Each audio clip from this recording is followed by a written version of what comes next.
So, maraming nagbabike ngayon. At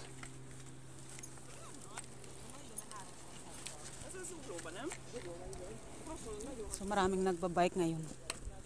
So, yun guys, welcome back to my vlog again. So, ayan, as nakikita natin, maraming mga nagbabike.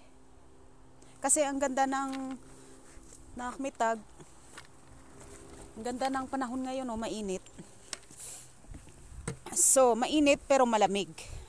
So, yun guys, ang suot natin. So, bakit sinasabi ko mainit na malamig? Kasi, bakit mainit? Dahil ang araw ay sumisikat. Hello!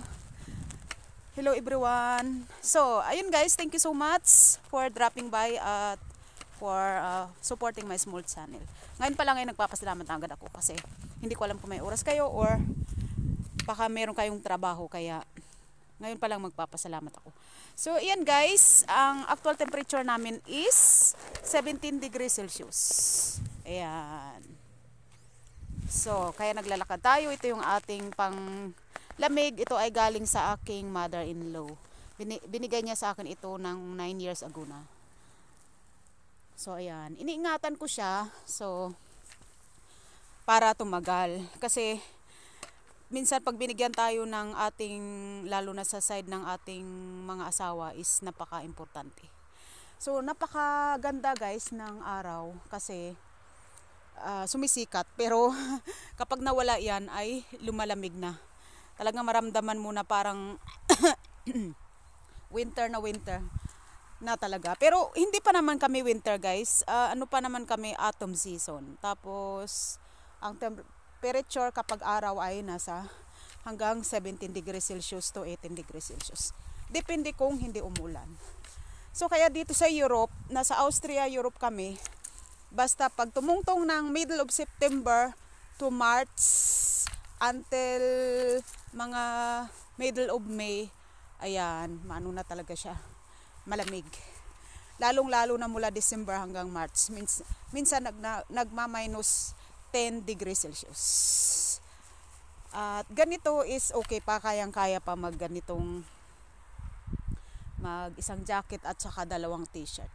So yung suot ko, isang blouse at isang parang ano yung tawag dito, yung blazer na walang yung ano lang siya, parang t-shirt lang ang style niya pero bukas. Tapos ayan ang aking suot naman na pants ay thermal trouser, thermal pants. So, at luma na rin ito kasi malambot siyang isuot eh. So,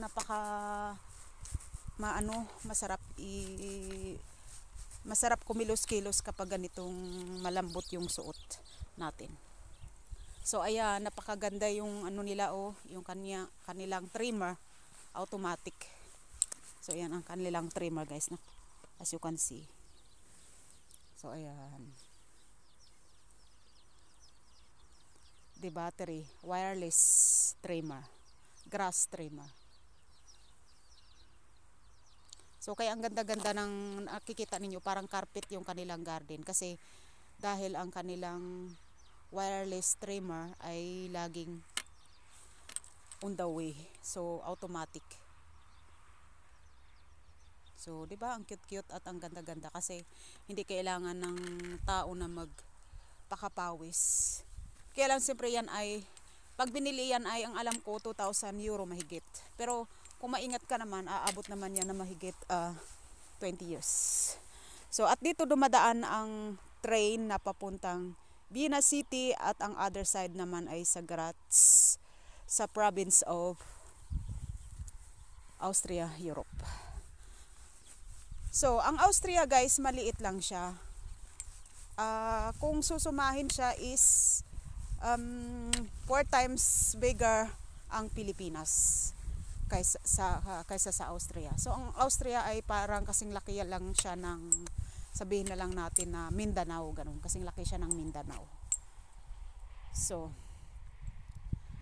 maliit lang siya. Pero ang maganda lang kasi dito, kapitbahay ng Austria ang Germany, At doon sa mga hindi nakakaalam, Italy, Switzerland, Hungary, Slovenia, Slovak,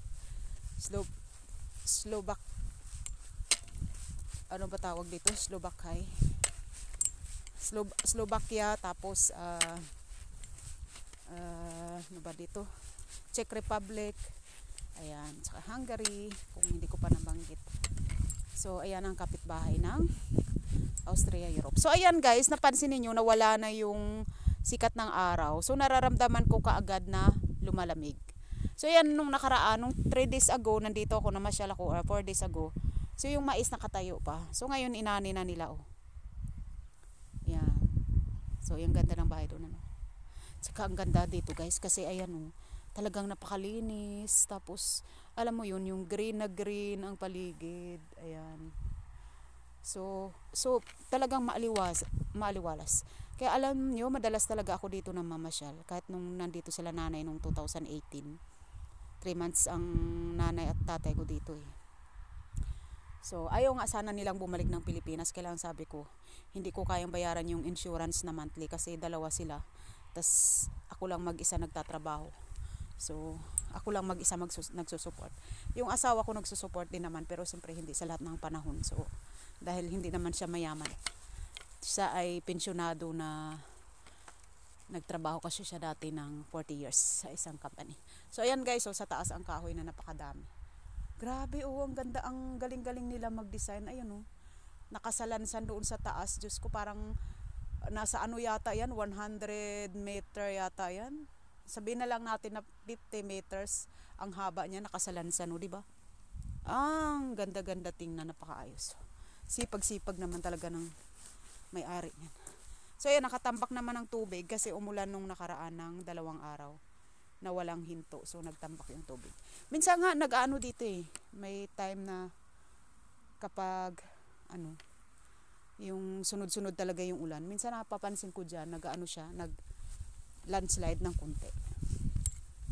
So kumbaga yung doon banda sa taas, yung lupa dinadala niya dito.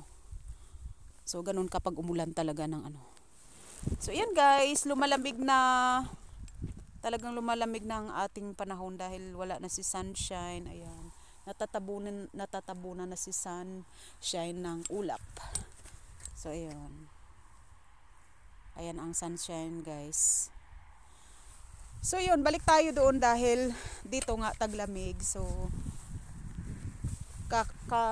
kabaliktaran nung nasa Saudi at saka sa Dubai, dahil yun ay sobrang mainit kayo dyan. So grabe ang panahon dyan sa inyo, so sobrang init.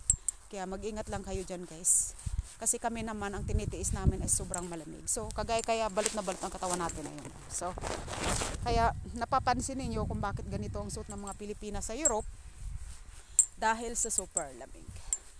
So nung nakaraan, another topic tayo guys.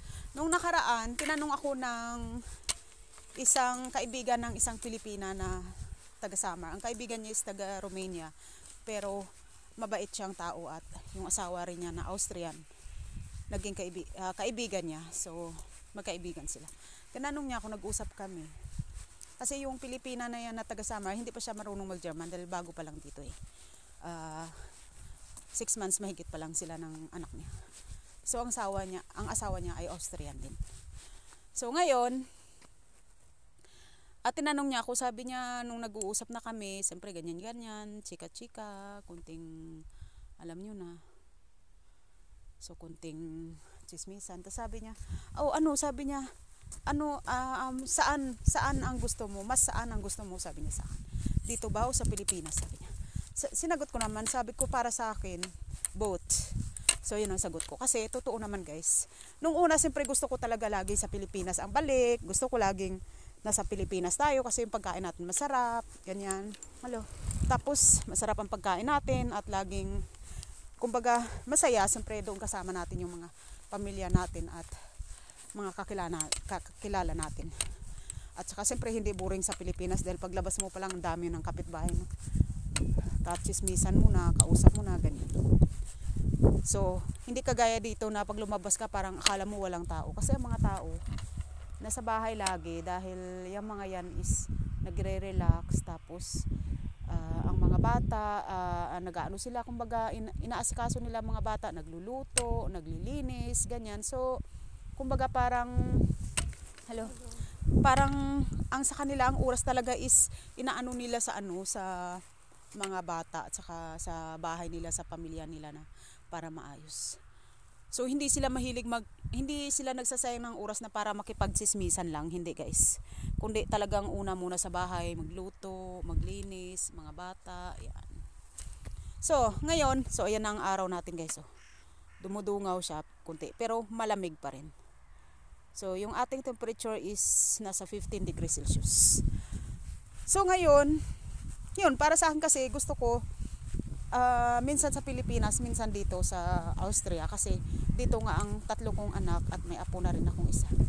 So kumbaga natuto na rin akong mamuhay dito, na parang minsan pagising mo hindi mo iniisip na nasa abroad ka, kung iniisip mo parang buhay Pilipinas lang din, gano'n. So kasi wala naman talagang kinaiba ang buhay sa Pilipinas, dahil ang kinaiba lang naman is ang salita natin at ang pagkain natin. Pero ganun din naman, talagang magbabanat ka ng buto, kasi kung hindi ka magbabanat ng buto, ano pambayad mo ng upa? Di wala, di ba?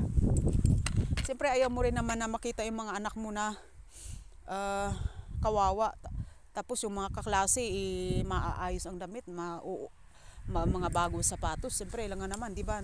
Hindi naman pwede na pasukin namin yung mga anak namin dito na walang bag at walang sapatos, kasi dito is na winter, so kailangan talaga nakasapatos. So yung dito lang, ang pinakamainit lang dito kagaya ng Pilipinas ay halimbawa magsimula ng middle of May hanggang katapusan, hanggang first week ng September. Ayan, parang ang init niyan is parang Pilipinas talaga, ganun kainit. Kailan guys, kasi ang dito lang, kasi ang iba lang dito, kahit na summer dito, sa gabi talagang minsan umaabot ang temperature ng 15 degrees Celsius sa gabi kahit na summer. Oo. So sa atin kasi kapag mainit pa rin sa gabi. Ay dito naman mainit sa araw, pero sa gabi umaabot naman siya ng 14 degrees Celsius. Oo. Diyos ko, busog na busog pa rin ako kasi alam mo, kumain kasi ako ng kanin. Pinirito ko yung kanin kanina kasi galing ako sa trabaho. Pag dating ko, ginisa ko na naman yung kanin kong malamig na natira hapon. Tapos yung natirang chicken na nilagyan ko ng kunting maanghang hapon, yun yung inulam ko. Tapos binalatan ko yung pinya nung binili ko nung nakaraan. So napadami siyempre ang kain. Siyempre 50 plus na tayo. So ayan na guys, wow, thank you son. Nandyan ka, si Sunny nandyan. Ayan, so naramdaman natin na medyo ininit siya kasi na naman. Si mahal na araw, si haring araw ay dumalaw ulit. So yun guys, yun lang ang kinaiba ng abroad sa Pilipinas. So doon naman sa mga hindi alam at yung hindi pa sila nakakarating ng abroad, is paalala ko lang sa inyo na ang abroad is pareho lang ng Pilipinas. Kayod kalabaw din yan para mabuhay. So yung iba naman, bakit sila nagpapadala? Dahil yung mga yan ay nagsa-sideline sila, talagang nagpapakapagod sila, at ang tulog nila ay 5 oras na lang dahil gusto nila makatulong sa pamilya nila. Pero siyempre mag-ingat-ingat lang at sa ating kalusugan, dahil hindi sa lahat ng oras is ang ating katawan ay malakas. So yun guys, so napakaganda dito yun. Yung alam mo, ganito yung gustong-gusto ko, na kabilang side mataas, tapos yung nakikita ko yung kalsada na may dumadaan na sasakyan. So dito muna tayo sa taas. Tapos ayun, kumbaga may kung ganito na parang medyo may kunting bundok tapos kalsada. So yun yung gustong-gusto ko. Kagaya nun yung bahay doon sa taas, ayan. Gustong-gusto ko ganyan yung bahay ko doon sa taas, tapos natatanaw ko sa bandang baba. So ganito talaga yung kagaya ng sa vlog ko nung nakaraan, nung last week, na ganitong style ng paligid ang gusto kong patayuan ng aking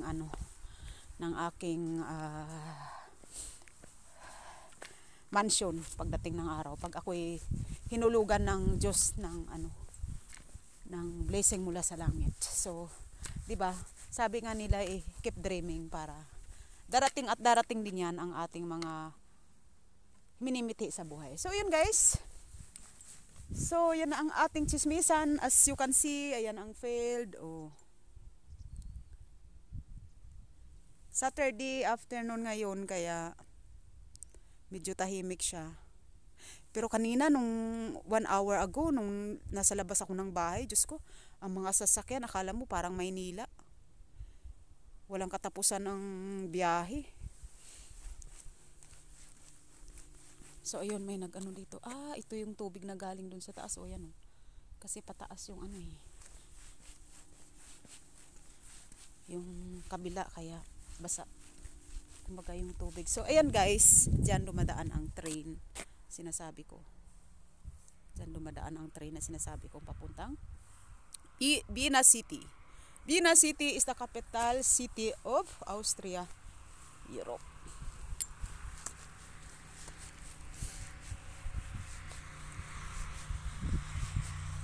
Sa tingin ko bukas hindi na talaga ako kakain kasi grabe yung busog ko, parang hindi ako na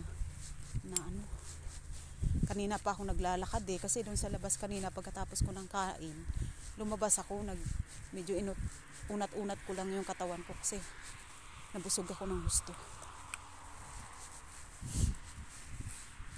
At saka hindi pala nagkape pa pala ako kanina, nagkape ako bago kumain ang kape ko naman ang daming mga siguro dalawang kutsarita yung sugar. Alam nyo naman, di ba, ang asukal is hindi naman yung maganda sa ating ganitong may mga edad na. Kailan kasi masarap talaga kasi ang kape na may asukal. So, but I try my best na magkape walang sugar. Para sigurado tayo na healthy ang ating pangangatawan.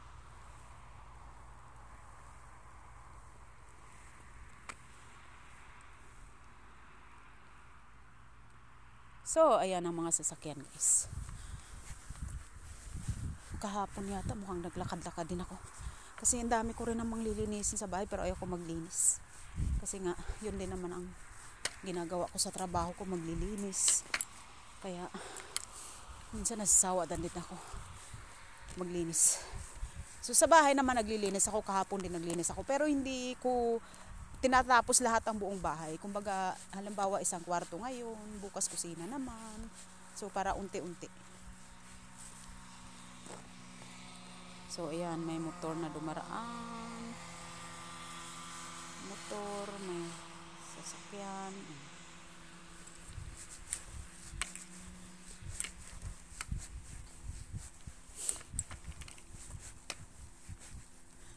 So, thank you guys so much. Ako ilubat na 4% na lang. Thank you so much. Bye guys. See you next video. Ingat kayo. Bye-bye. God bless everyone.